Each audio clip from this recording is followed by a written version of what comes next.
Okay. Okay. Good evening, everyone.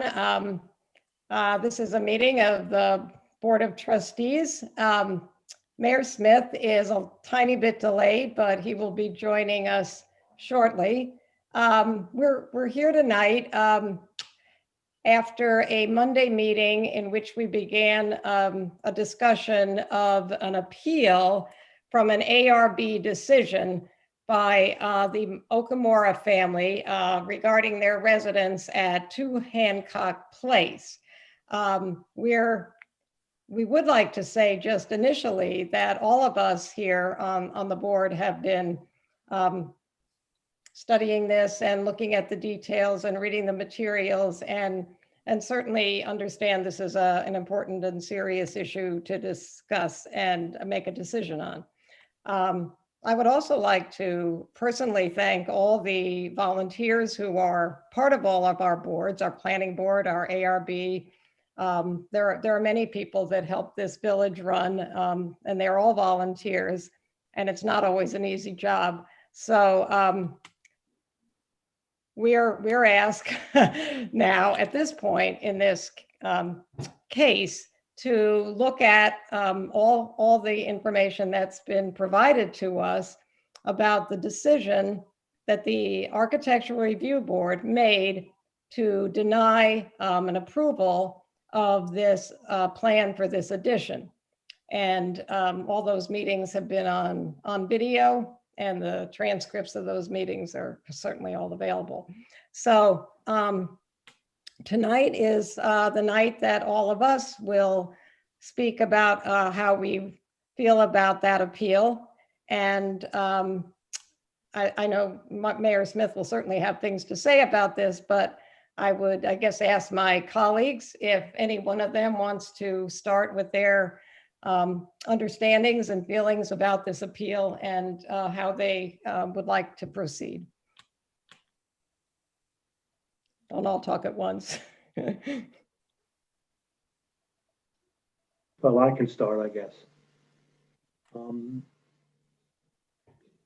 I did make some notes, so I'll be looking down towards them from time to time. I would just start by saying that I did not participate in the North Ecker appeal. I was recused for a potential conflict of interest, but I did agree with both the process and the ruling that my fellow board members had used, and I was in support of the way things had gone. And I think this will be a similar type where everyone gets a choice to comment. Now, Irvington, as Connie said, Irvington is a village of a lot of involved residents, and we need that. It's a village of volunteer board members who work long and hard to serve the community. It's a village of homeowners and their resulting neighborhoods. It's a village of rules, and when the rules work, there's dialogue that allows those rules to work. The process to seek change to one's property can be very arduous, as the Okamuras, have found, but it needs to be fair. I thought Mark did a very good job on Monday summarizing what I agree is the division of responsibilities of the land use boards. I also agree that there exists some possibility for some overlap of the law as written, but here's how I see it. The time to comment and to seek revisions regarding location, size, bulk, and massing, tree removal and basic landscaping, and stormwater effect is at the planning board stage. They have access to expert opinions, as Mark said, and that was done by the Okumuras. They followed the rules: notification of neighbors, copies to the building department for dispersal to all boards, and over 3 meetings, they met the planning board requirements, including getting zoning board approval. But notably, there were no objections from neighbors at any of these meetings. During the 3 ARB meetings, dialogue deteriorated. I watched them all. I saw the Okumura's architect listen to the ARB comments and return with changes which, in my opinion, were responsive to the questions of appearance.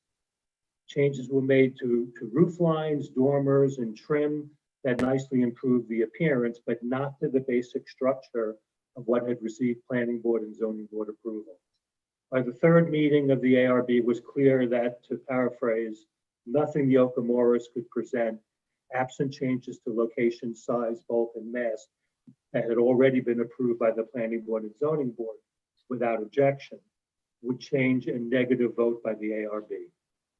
I know how much work the ARB, and some of them are my friends, puts in monthly. I truly appreciate all their time and effort, but respectfully, I think that the planning board, zoning board approval for location, size, bulk, and mass should carry over.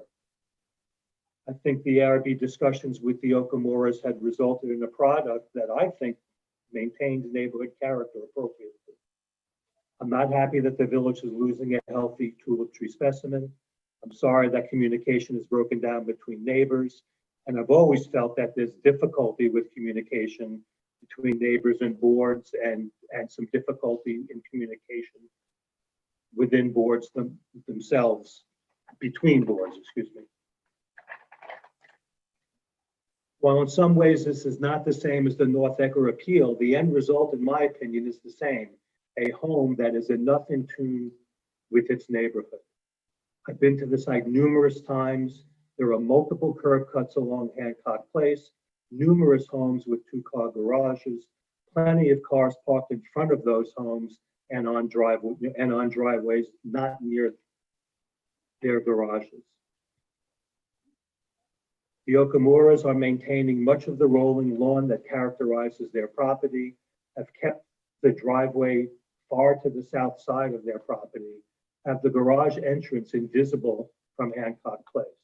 Not to mention all the changes that were made to the Old Croton Aqueduct that add so much to all of Irvington.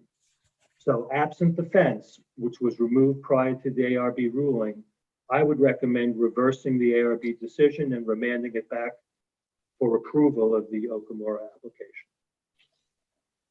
Thank you. Thank you, Larry. Does another board member want to share their feelings on this? Janice, do you want to go first, or? You're the liaison to both those boards, so I would honestly appreciate hearing what you have to say.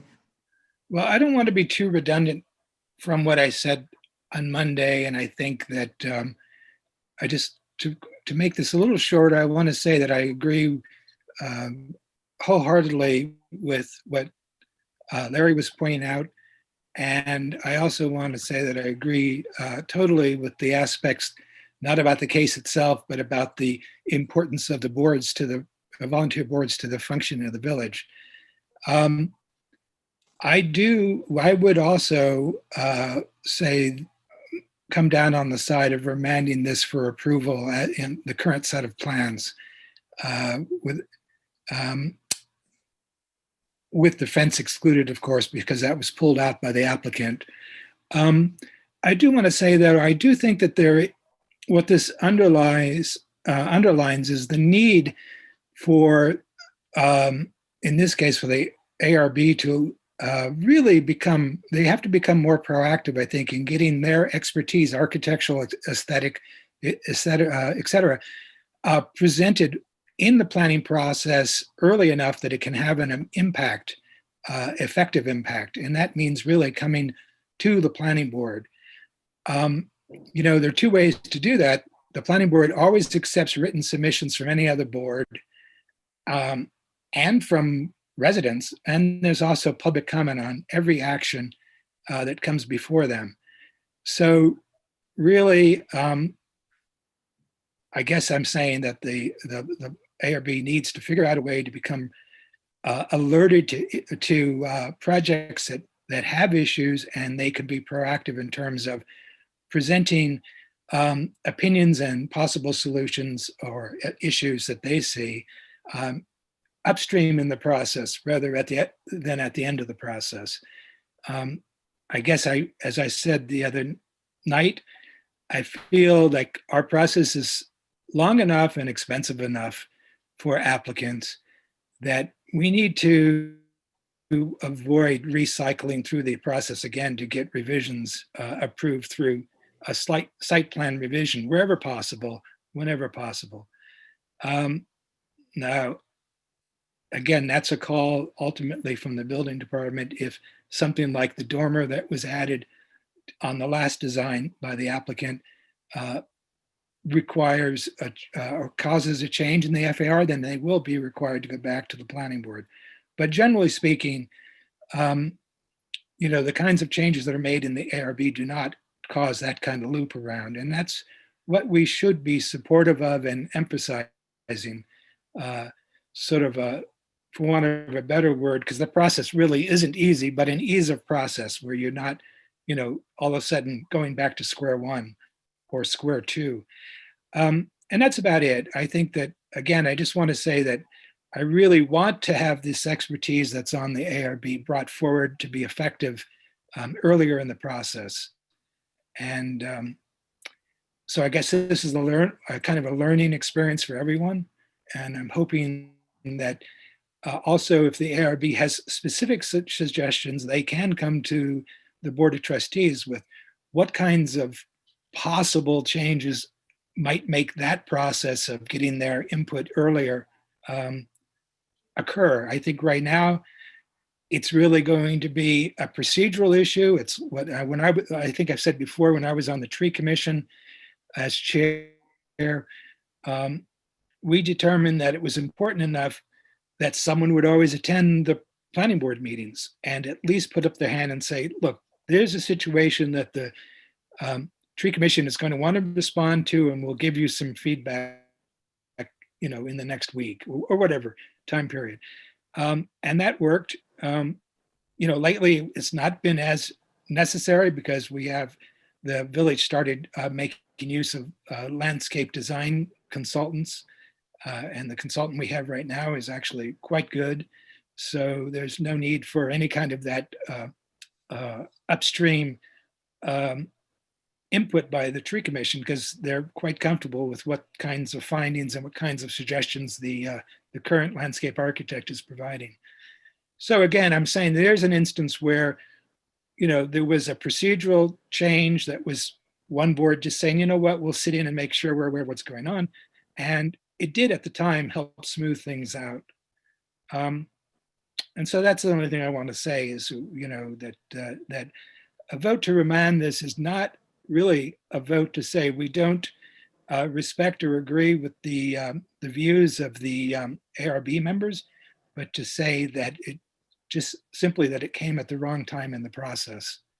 And all the other decisions, all the, the land use decisions in terms of setbacks, coverage, and FAR had already been approved by the planning board, and the details that were required to be approved by the ZBA were approved. So that gives me a sense that,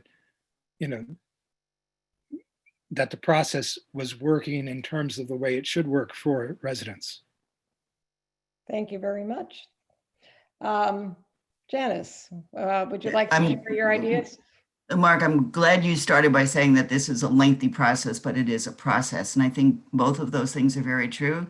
But I would have to say, reading all of this, it's pretty much an excruciating process.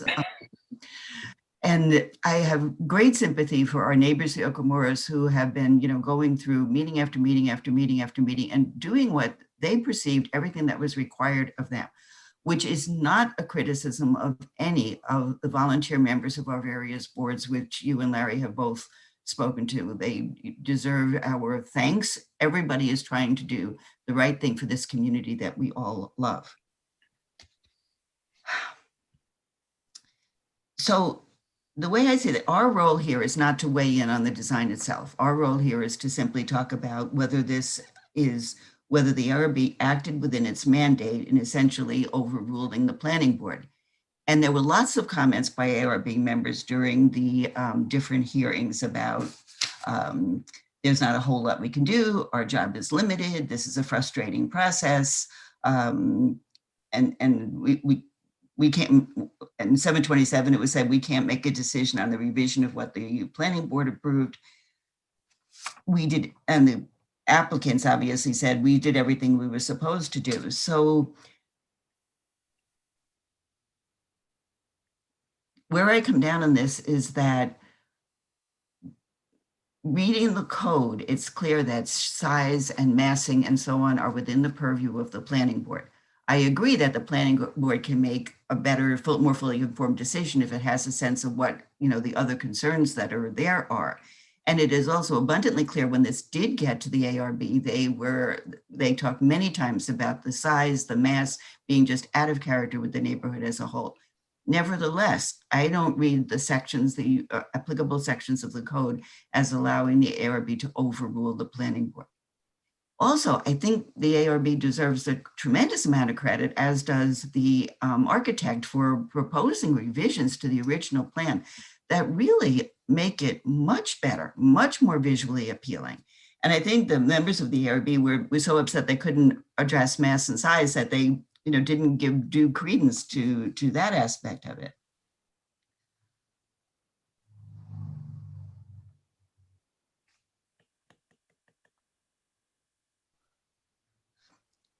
Mark, not that I disagree with you, but I think it is a discussion perhaps not for this immediate meeting about how much consultation or input from the ARB to the planning board along the way, because they do each have their distinct roles. This is quite different from the process in the historic district, which was last before us, where in order to get a building approval, the applicant has to meet with the ARB and get their suggestions, at least into what would be acceptable in the historic district, although the ARB input is not compelling. I'm not sure we want to replicate that process for areas outside of the historic district. And Ardsley Park is not, has no particular status within the code as a separate district. It is a neighborhood, there's a homeowners association, but there's nothing that demands particular approaches to what folks want to do with their, just in time, what folks want to do with their own homes. Not that they don't have to follow the reasonable rules of the planning board and the zoning board and get the appropriate, approvals and whatever, and go to the ARB to talk through the design elements. I just want to make that point that this is distinct from the historic district. And the final comment I would make is that the neighbors were noticed. They did not appear at the planning board meetings or at the ARB meetings. And the recourse to an objection to a planning board finding is to take an Article 78 in state court, which is what has been done. So the recourse has been taken. Our job is not to rule on the appropriateness of what the planning board decided, but on whether the ARB was reasonable and its decision was based on the clear requirements and set forths of the code. Janice, could I just correct one thing? I think you misspoke rather than misunderstood. That the neighbors did appear. You said they didn't appear at the ARB. They did. If not in person, they did through their letters. There were submissions. That's when they first. Yes, I'm sorry. Yes, at the planning board. That's what. Yeah, it was the planning board. Yeah.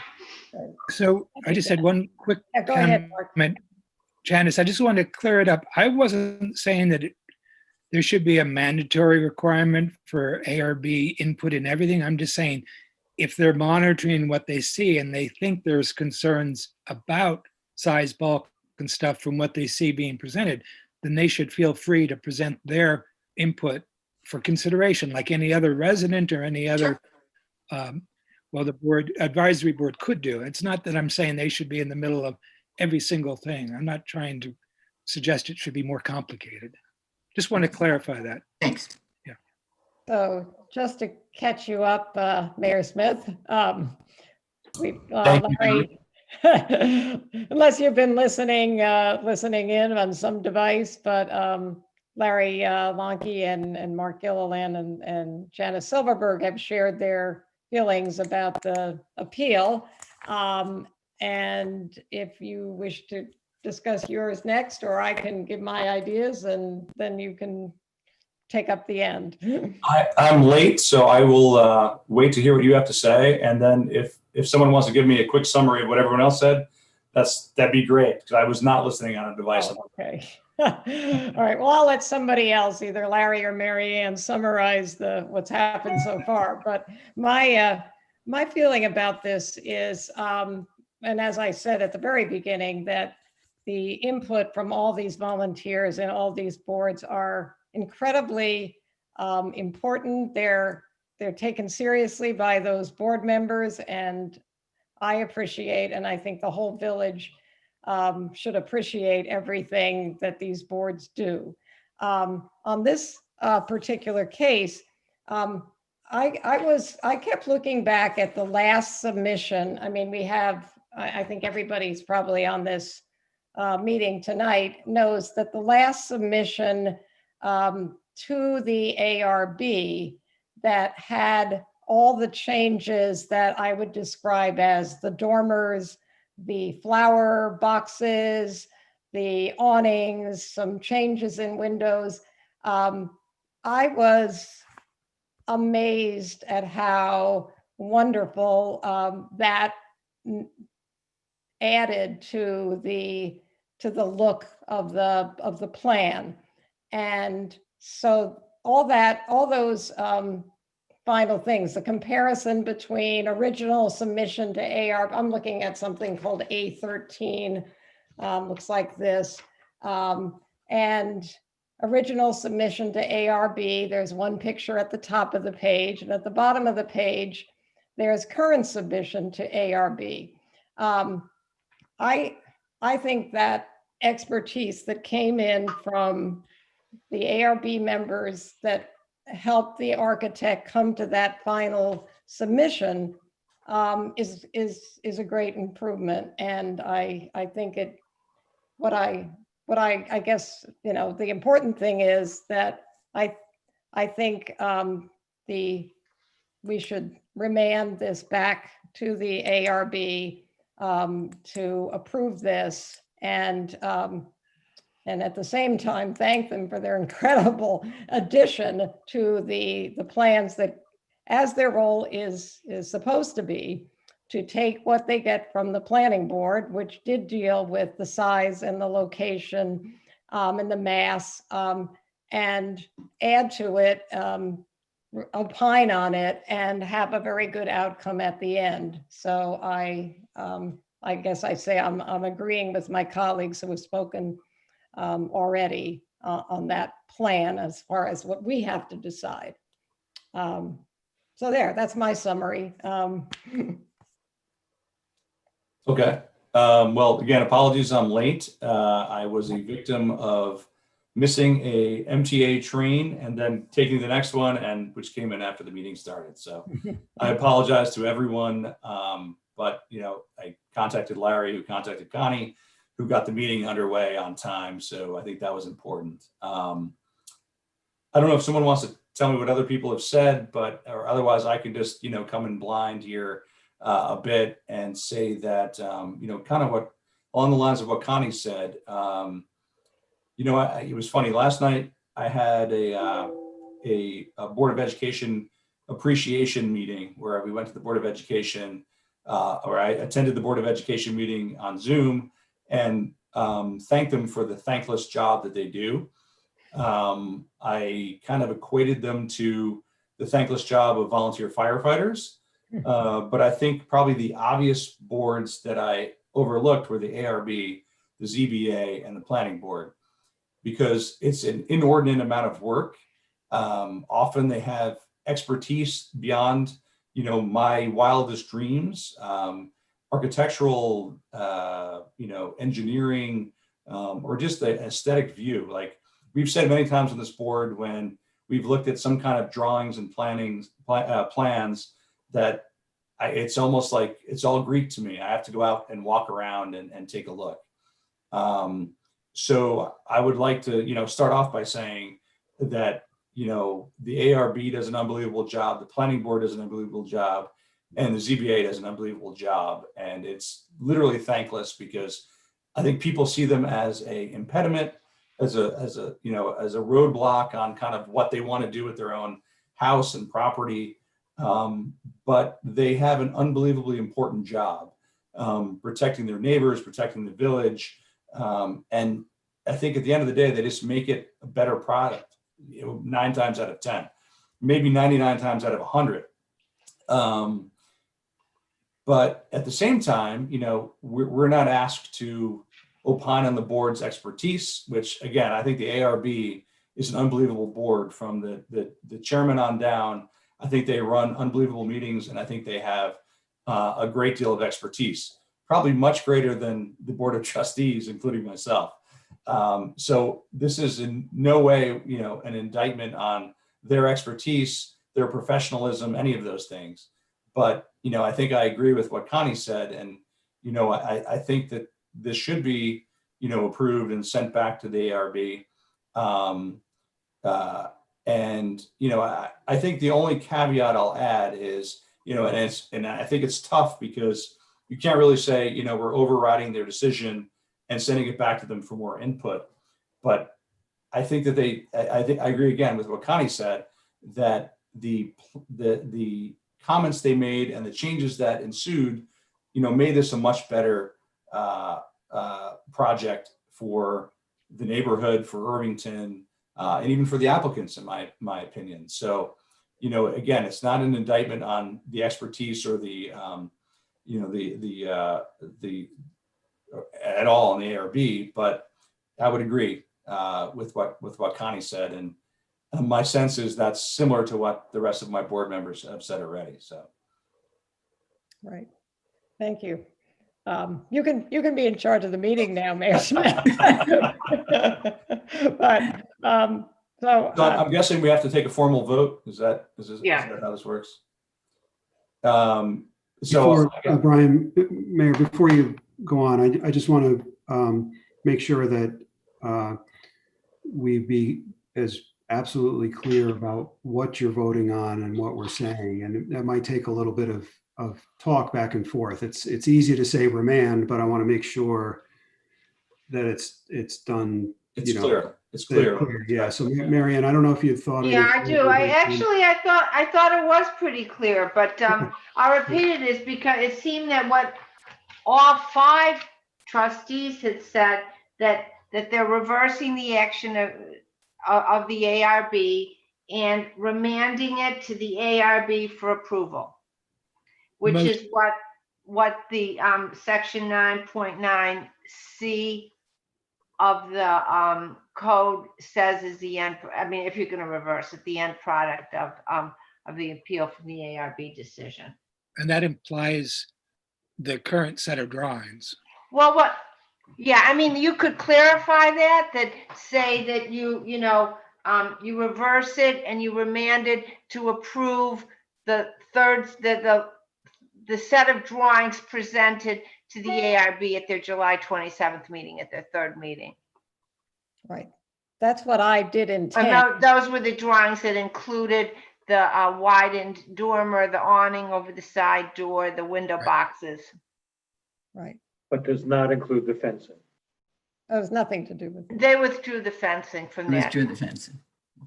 It was on the drawings, but they withdrew it from review. So I'm yes, clear. the way you described it, Marianne, is what I meant. Those are the words. That's how you're supposed to say it. That's great. Does that help, Larry? That you were kind of Yeah, no, that's fine. Did we know what we were doing? Yeah, no, I just want to make sure that we're clear. Right. That's all. Marianne obviously has to write this up after this, but Yeah, but I mean, I thought was hearing from all 5 independently, they all came to that same conclusion. So it's easier.